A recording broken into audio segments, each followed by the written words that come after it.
Day 179. I was on my knees, shaking my hands, clutching the fabric of his coat like it was the only thing keeping me alive. Please don't leave me. The words came out broken. Desperate. Nothing like the confident girl who signed that contract 6 months ago. He didn't move. Didn't touch me. Didn't even look surprised. Because this was exactly what he warned me about. Don't fall for me, he had said. And now, I had done exactly that. And in 24 hours my husband, no, the man who bought 6 months of my life, was going to walk away like I meant nothing. 6 months ago, I wasn't begging anyone for anything. I was desperate but not weak. There's a difference. My name is Alina. And 6 months ago, I sold myself into a marriage. Not for love. Not for dreams. But for survival. It started with a hospital bill. A number so high it didn't even feel real anymore. My father needed surgery. Urgently. Without it, the doctors gave him weeks. Weeks. I remember staring at that number, my vision blurring, my hands trembling. Knowing I had nothing left to sell. No savings. No family. No options. Until him. Adrian Valley. A billionaire. Cold. Untouchable. The kind of man people whispered about but never truly knew. And somehow he knew me. Or at least he knew my situation. Because one night I received an offer that changed everything. Marry me for 6 months. That was it. No romance. No expectations. Just a contract. 6 months as his wife, in exchange for enough money to save my father. And then, we walk away like strangers. I should have said no. Any sane person would have. But desperation doesn't leave room for sanity. So I said yes. And that was the moment everything started falling apart. The first time I met Adrian Vale, I understood immediately why people feared him. He wasn't loud. Wasn't aggressive. He didn't need to be. Power clung to him in a way that made the air feel heavier. His eyes were the worst part. Cold. Calculating. Like he was already 10 steps ahead of you. And bored of the game. You understand the terms? He asked, his voice calm, almost detached. I nodded. Even though my heart was racing. No emotional attachment, he continued. No interference in my business. You will play your role when required. Publicly, you are my wife. Privately, we stay out of each other's way. It sounded simple. Too simple. And after 6 months, I asked quietly. He looked at me then. Really looked. And for a split second, something unreadable flickered in his eyes. We end it. Clean. Cold. Final. I swallowed. And the payment? It will be transferred the moment you sign. Of course it would be. For him, this wasn't a marriage. It was a transaction. And I was the product. Still, I picked up the pen. Because some choices don't feel like choices at all. They feel like survival. So I signed my name. And just like that, I became Mrs. Adrian Vale. The mansion didn't feel like a home. It felt like a museum. Perfect. Silent. Untouchable. I had a room bigger than my entire apartment. Closets filled with clothes I didn't choose. And a husband I barely saw. Days turned into weeks. We lived like strangers sharing the same space. Sometimes I would hear his footsteps late at night. Slow, measured, stopping just outside my door. But he never knocked. And I never opened it. Because rules were rules. And breaking them meant risking everything. But the problem with rules, they don't account for human nature. And slowly things started to change. It wasn't dramatic. Not at first. It was small. Subtle. Almost invisible. Like the night I fell asleep on the couch. And woke up covered with a blanket I didn't remember taking. Or the morning I mentioned liking a certain book. And found the entire collection sitting on my desk the next day. He never said anything. Never acknowledged it. But I noticed. And that was the beginning of my mistake. Because noticing leads to feeling. And feeling. That's where everything gets dangerous. I told myself I wouldn't fall for him. I told myself this was just 6 months. A deal. A transaction. But I didn't realize something. The most dangerous thing about a contract marriage isn't the rules. It's what happens when your heart forgets them. And by the time I understood that, it was already too late. 'Cause I wasn't just living in his world anymore. I was starting to belong in it. He was starting to notice me too. I didn't realize when it started.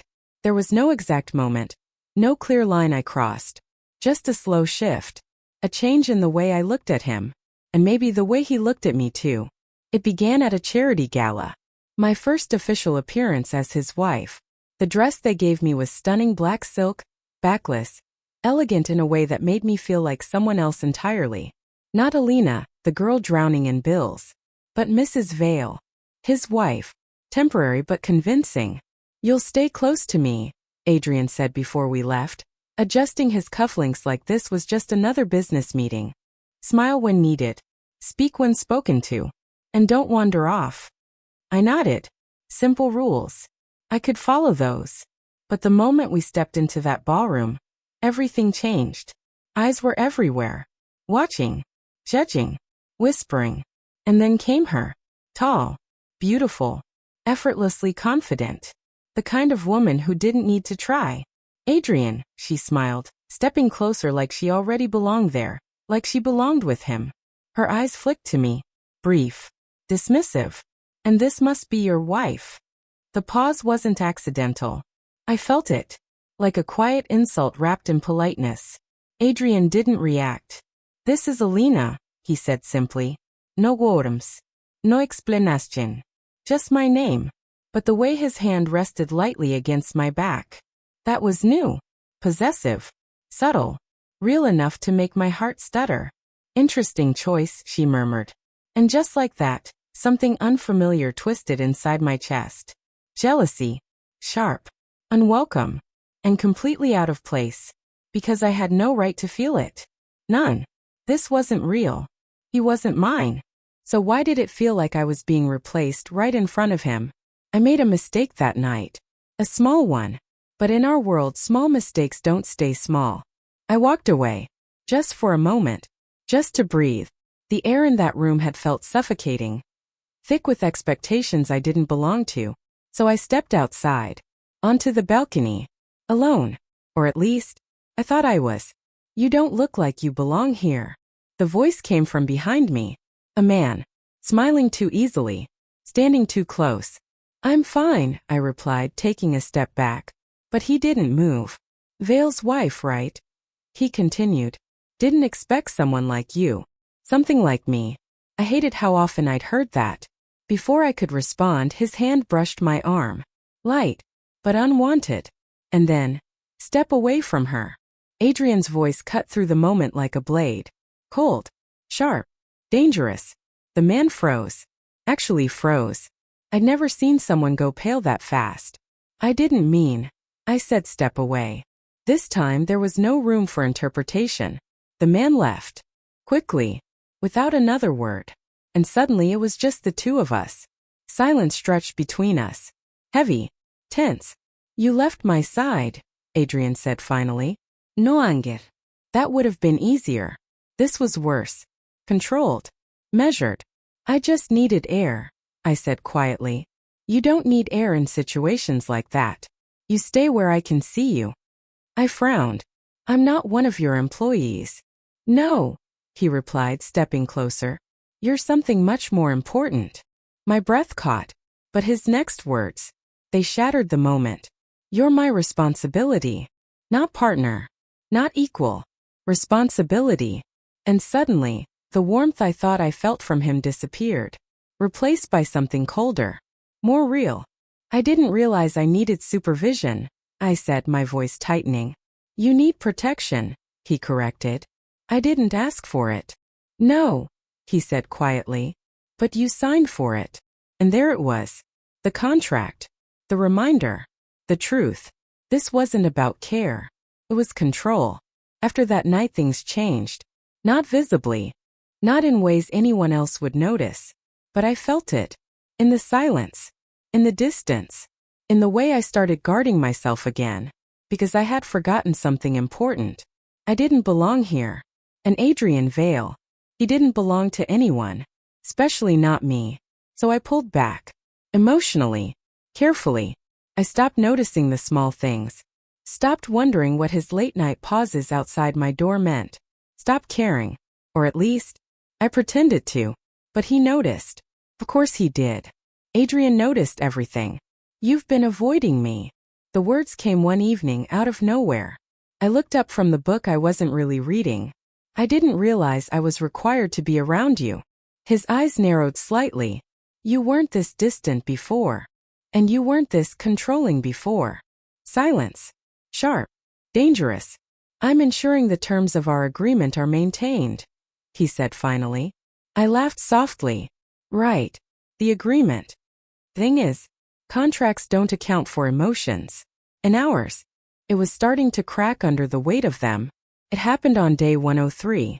I remember the exact day, because it was the first time everything stopped feeling like a lie. I got the call in the middle of the night. My father. Complications. Critical condition. I didn't think. Didn't hesitate. I just ran. Barefoot. Panicked. Lost.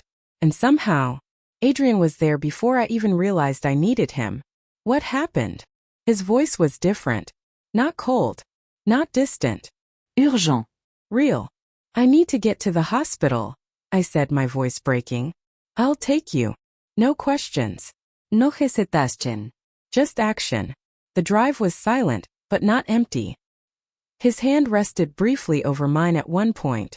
Steady. Grounding. And for the first time, I didn't pull away.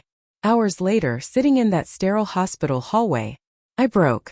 Completely. I can't lose him, I whispered. And Adrian. He didn't offer empty words. Didn't give false hope. He just sat beside me and let me cry. And when my hands started shaking, he held them. Firm. Unwavering. Present. That was the moment. The exact moment. When everything changed. Because that wasn't part of the contract. That wasn't obligation. That was something else. Something real. And that's when I knew. I was in trouble. But love, if that's what it was, doesn't come without consequences. And neither do secrets. A week later, I found something I wasn't supposed to see. It was accidental. Or at least that's what I told myself. His study door was slightly open. His voice low. Sharp. Businesslike. She doesn't know. A pause. Then good. It stays that way. Something in my chest tightened. She's part of the deal. Nothing more. The words hit harder than they should have. Nothing more. I stepped back before he could see me. Heart racing. Thoughts spiraling. Because suddenly, everything felt different again. What was real? What wasn't? And most importantly, what wasn't he telling me?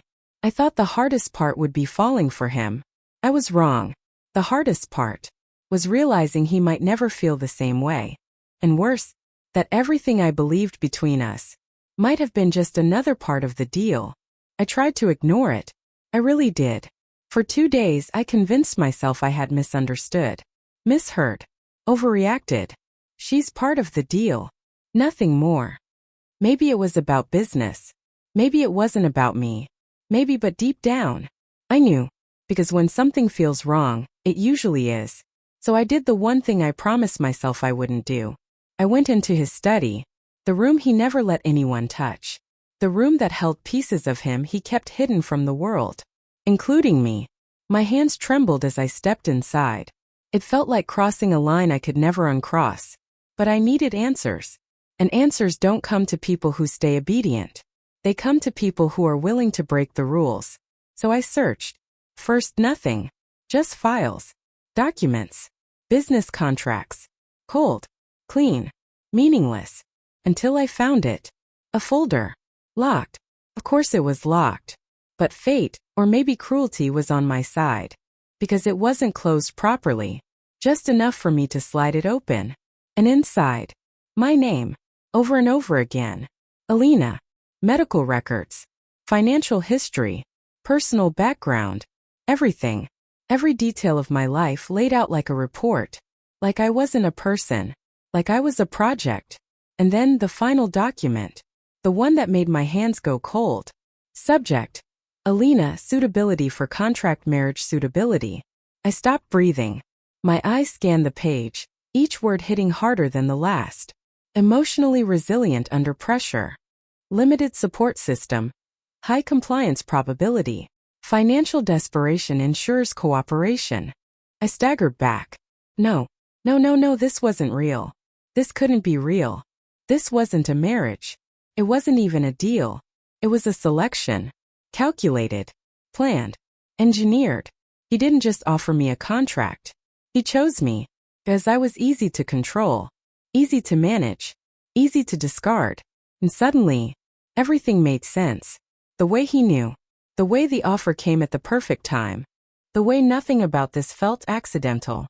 Because it wasn't. It never was. I didn't cry. Not at first. Shock doesn't come with tears. It comes with silence. With numbness. With the kind of stillness that makes everything feel distant, unreal. Until it doesn't. Until it all hits at once. And when it did, it broke me.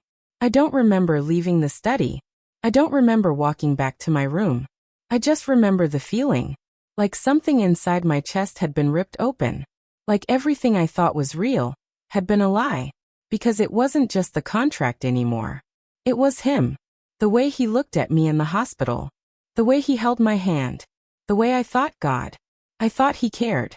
I actually believed it meant something. How stupid could I be? The door opened behind me. I didn't turn around. I didn't need to. You went into my study. His voice was calm. Too calm. Was I not supposed to? I asked, my voice hollow. Silence. Then, what did you see? I laughed. A broken, bitter sound. What didn't I see? That got his attention. I turned then. And for the first time, I saw something crack in him. Not much. Just a flicker. But it was there. You investigated me, I said, holding up the file with shaking hands. You chose me like I was some kind of project. It was necessary. Necessary. That word. That cold, calculated word. Necessary. I repeated, my voice rising. You analyzed my life. My pain. My desperation. To ensure the arrangement worked. He cut in. Arrangement. Not marriage. Not relationship. Arrangement. You used me. No. The answer came immediately. Firm. Certain. And for a split second, I almost believed him. But then, everything you received was exactly as promised, he continued. And everything you gave was voluntary. And just like that, the illusion shattered again. Because he was right. I signed the contract. I agreed. I accepted the money. So what did that make me? Not a victim. Just a participant. In something I didn't fully understand. I hate you, I whispered. The words felt heavy. Foreign. But real. And this time, he didn't argue. Didn't defend himself. Didn't even deny it. He just stood there. Watching me. Like he was waiting for something. Something I didn't have left to give. After that night, everything changed. For real this time. No more subtle shifts. No more quiet tension. Just distance. Cold. Clear. Unavoidable. We stopped pretending. No shared spaces. No conversations. No accidental moments. It was like living with a stranger again. Except worse. 'Cause now, I knew what he was capable of. And he knew what I felt. Or at least what I had felt. Days passed. Then weeks. And the countdown. It became unbearable. Day 150. Day 160. Day 170. Each one louder than the last. Like a ticking clock I couldn't escape. I told myself I was ready. That I wanted this to end. That I didn't care anymore. But lies like that, they don't hold up under pressure. And I was about to break. Day 175. 4 days left. I found out the truth. The real truth. The one thing he didn't want me to know. Came from someone else. Her. The woman from the gala. Do you really think you were the first? She asked, her smile sharp. What are you talking about? She stepped closer. Lowered her voice. You were just the safest option. My stomach dropped. Adrian doesn't do relationships, she continued. But he does need control. Structure. Predictability. I didn't say anything. Couldn't. He's done this before, she said. Different versions. Different women. My chest tightened. No. Oh, he never calls it marriage, she added. But the concept. The control. The outcome. Her eyes locked onto mine. You're not special. And just like that, whatever was left inside me collapsed completely. Day 179. One day left. I packed my things in silence. Every item felt heavier than it should have. Like I was packing pieces of myself along with it. Memories I didn't want. Feelings I couldn't keep. And somewhere in that process, I realized something terrifying. I didn't want to leave. Not really. Not completely. Even after everything. Even after the lies. Even after the truth. Because feelings don't disappear just because they're inconvenient. They stay. They linger.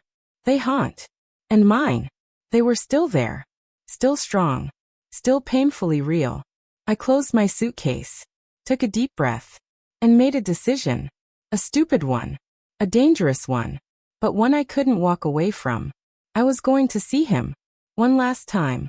And this time, I wasn't going to pretend. End of part 3 cliffhanger. I thought the worst thing he could do was lie to me. I was wrong. The worst thing was that even after knowing the truth, I still loved him. And day 179. It wasn't the end. It was the moment everything finally broke. I found him exactly where I expected. His study. Of course. The same room where everything fell apart. The same place where I learned the truth. The door was open this time. Like he was expecting me. Or maybe, like he didn't care anymore. He didn't look up when I walked in. Just continued reading whatever was in his hands. Calm. Composed. Untouchable. Like always. Tomorrow, I said. My voice sounded strange. Even to me. Empty. That's when it ends. A pause. Then, yes. That was it. No hesitación. No emotion. Just one word. And somehow, that hurt more than everything else combined. I stepped closer. Each step heavier than the last. 6 months, I whispered. That's all this was to you. Finally, he looked up. And for the first time in days, his eyes met mine. You knew the terms.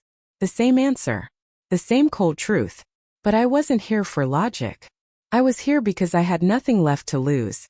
Then why? I asked, my voice breaking. Why did you look at me like that? Why did you hold my hand? Why did you?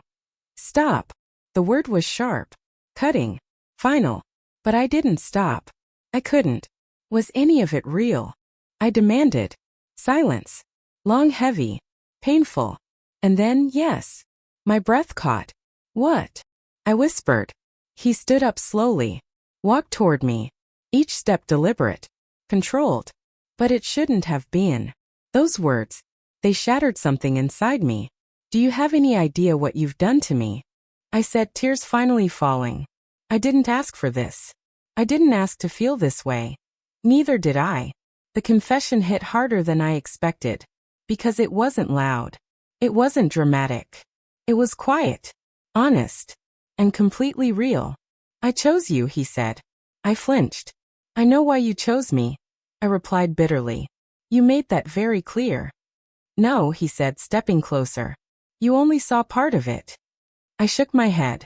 I saw enough. You saw the reasons I told myself, he continued. The logical ones. The controlled ones. My heart was racing now. Because something in his voice had changed. Something I had never heard before. But that wasn't the whole truth. I didn't speak. Couldn't. I chose you because you wouldn't pretend, he said quietly. Because you were honest. Even when it cost you. Because you looked at me like I was human. Not just what I could give you. Tears blurred my vision. So what? I whispered. That doesn't change anything. No, he admitted. It doesn't. Another step closer. Now he was right in front of me. Close enough that I could hear his breathing. Because I still turned it into a contract, he said. I still reduced it to something safe. Something controlled. His jaw tightened slightly. Because that's the only way I know how to keep things from maturing.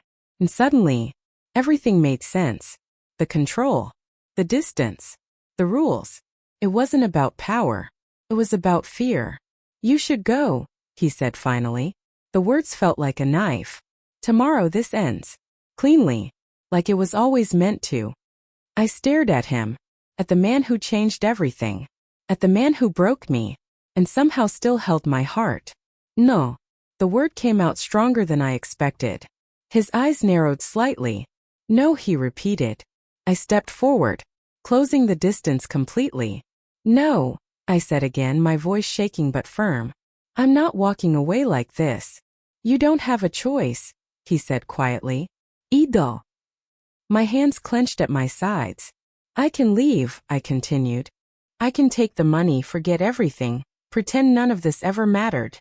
Then do it. The interruption was immediate, sharp, defensive, like he needed me to say yes, like he needed this to end. But I didn't, because I love you. Silence. Absolute. Deafening. The words hung in the air between us. Raw. Unfiltered. Irreversible. And for the first time, Adrian Vale looked shaken. Not controlled. Not composed. Shaken. You shouldn't, he said, his voice lower now. Almost fragile. I know. Tears streamed down my face. I know I shouldn't. I know this is messy and complicated and probably the worst decision I could make. Then why? He demanded. Why would you stay? I took a step closer. Close enough that my voice dropped to a whisper. Because I'd rather have something real for one moment than spend the rest of my life wondering what this could have been. He didn't respond immediately. Didn't move. Didn't speak. Just stood there, looking at me like I had just handed him something dangerous. Something fragile. Something he didn't know how to hold. You're asking me to break everything, he said finally. No, iraplia sufli. I'm asking you to feel something. Silence again. But this time, it was different, because this wasn't distance. This was hesitation, conflict, choice. And then his hand moved. Slowly, carefully, until it reached mine. Warm, steady, real. And for the first time since all of this began, there were no rules, no contract, no conditions, just us. I don't know how to do this, he admitted quietly. You don't have to, I whispered. Just don't walk away. A long pause, one that felt like forever. And then stay. My heart stopped. What? Stay, he repeated, his grip tightening slightly. Not because of the contract. Not because of the deal. His eyes locked onto mine. But because I'm asking you to. Day 180 came. But nothing ended. 'Cause sometimes, the most important choices aren't written in contracts. They're made in moments. Messy. Unplanned. Real. I thought I sold 6 months of my life. But what I found was something I never expected. Something I never planned for. Something I almost lost. Love. And this time, it wasn't part of a deal. It was a choice. A risk. A beginning. So tell me, would you have stayed? Or walked away? Comment your answer below. If this story touched your heart, don't forget to like the video. Subscribe for more emotional, addictive love stories like this. And share this with someone who believes in unexpected love. Because sometimes, the stories we never planned turn out to be the ones that change us the most.